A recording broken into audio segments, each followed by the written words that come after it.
Sinalubong ng mga taga-Dagupan City ang bagong taon sa pamamagitan ng sabay-sabay na pagpapaputok. Pero sa halip na gabi, tanghaling tapat nila ito ginawa. Makibalita tayo kay Joy Segi ng GMA Dagupan.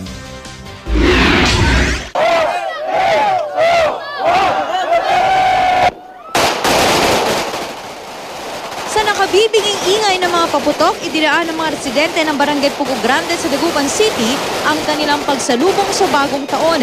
Pero imbis na hating gabi, eksaktong alas 12 na tanghali kahapon ginawa ang putukan. Nauna ng tradisyon sa lugar ang pagpapaputok sa tanghaling tapat ng unang araw ng taon.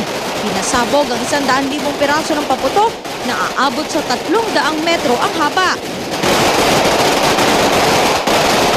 Masyado kong pinadikit-dikit para kakaunti na lang para madali yung paputok. Kasi pag matagal ang paputok, baka maraming madisgrasya. Yung mga tao, puro pasaway. Ang pagpapaputok na ito, paraan na rin daw para makaiwas sa disgrasya.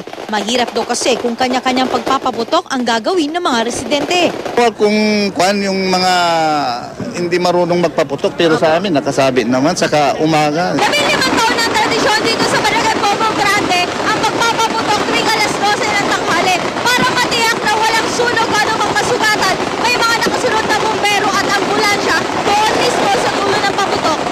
Ang taunang tradisyong ito nakahikayat na rin ng mga turista.